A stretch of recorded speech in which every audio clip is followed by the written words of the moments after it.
I recently picked up a commission that could well have been a nightmare. You see, my customer had 3 very specific requirements, and they were all a bit tricky. Let me explain. The client wanted a crisp, bright and high contrast yellow. They wanted a saturated red that leans towards neither pink nor orange. And finally, a clean white that has good contrast. And well, any one of those things could seem like a bit of a challenge for a lot of painters, but all 3 combined, that felt like it could be the making of a nightmare. Now, fortunately, I'm long in the tooth. I've got quite a bit of experience as a painter, over 30 years in fact, so I had a few tricks up my sleeve that I was armed with that would make this commission a little bit easier. So I'm going to take you on a little journey today and show you how I tackled these 3 colours, and hopefully we can shatter a few illusions as to just how difficult they really are. Now you can see here in my prepped model that I'm on a black undercoat, but I have come in with my airbrush and squared some white here and there. This is just for the undersuit, it's not part of today's tutorial, so you can just assume a black undercoat, or for that matter any other colour really will be fine. We're going to be painting full coverage base coats here, and so it doesn't really matter what colours underneath them. To stop the yellow off, I'm going to reach for an old faithful paint, the ever reliable Avalon Sunset. Whilst any oxide yellow will do, as they all share similar coverage and colour, Avalon just happens to be the one that is most available to me, so it's the one I'm going to use today. Keep your coats thin and your brush strokes fast and gentle, and build up a couple of layers of this till you reach full coverage. Your end result should look a little bit like this. Now, next up we're going to do a bit of glazing, but don't despair, don't be worried, because this is not going to be like the glazing you're familiar with, because we're going to glaze with Vallejo Express paints. The paints have that same sort of feature that washes do, where they dry with a slightly diffused edge naturally, and we could use this to our advantage as we glaze on our first 50-50 mix of nuclear yellow and express medium to create the start of a shadow. From there we can apply pure nuclear yellow to get the second stage of our shadow, and you can see that rather than having to build up a ton of layers, this really is just 1 layer per stage, making it much faster than traditional glazing. I'm then going to move on to Martian Orange Express colour for my deepest glaze. Your best bet here is again to do it in 2 stages, one with 50-50 thinned with Express Medium and the other with full strength Martian Orange. You're saving a ton of time over normal glazing, so just don't be tempted to rush.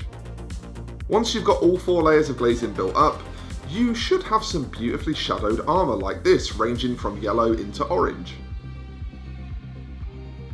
Now, the next thing we need to do is bring back some mid-tone here and there. So to do this, it's just back to our old mate Avalon Sunset.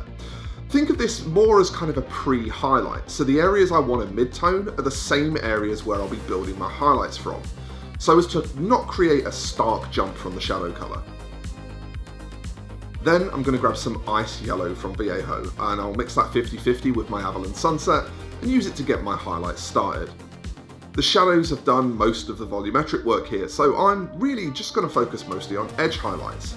But if I do need to boost the odd volume here and there, that's not out of the question, it'll work.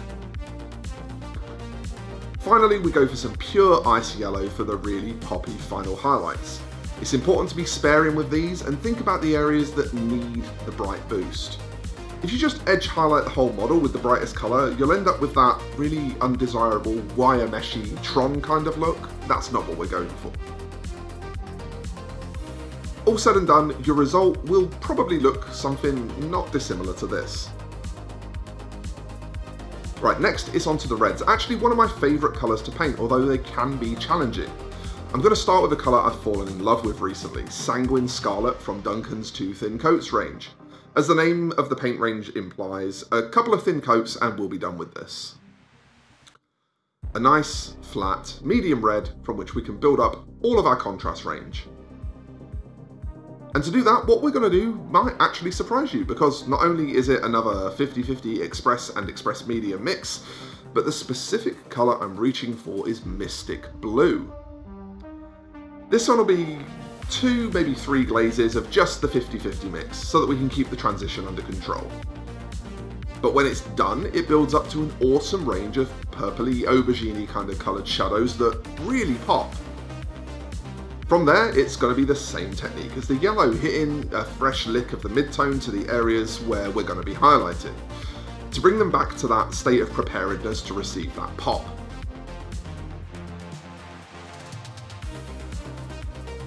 Once that's done, I'm going to reach for Demon Red again from Tooth and Coats for my edge highlight, and I'll just tap it in everywhere I want a nice defined border.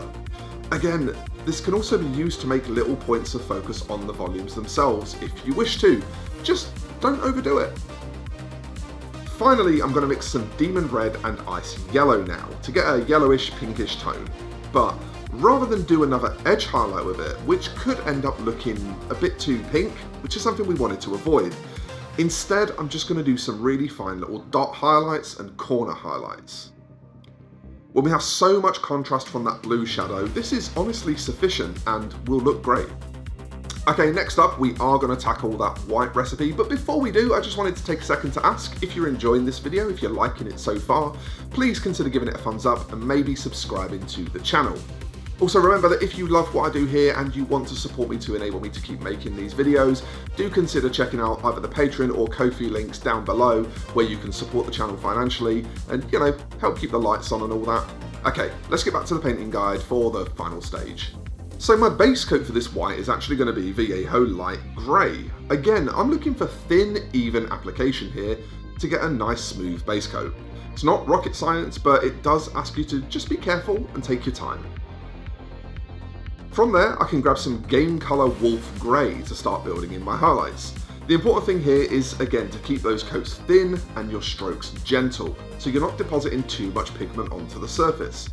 If you're ever unhappy with the way the transitions are building up, you can just work back and forth between this colour and the previous one. When it comes to the final highlight here, we are of course going for a pure white. Vallejo Model Colour White in this case. The trick is to just make sure that you can accurately run the same highlight enough times to get a crisp, strong white. If you want to guarantee success here, avoid highlighting areas you can't get a nice firm reach on. If you're shaking and can't repeat the highlight over and over, it will look messy. So just focus up on the areas you can highlight well, and overall it's going to look better. And so with that all done, I'm pretty much wrapped up with the paint jobs. I just want to make a few finishing touches here and there, and then I'll be able to show you the finished mini. In fact, do you know what? I'm going to go one better than that. Here's a finished squad.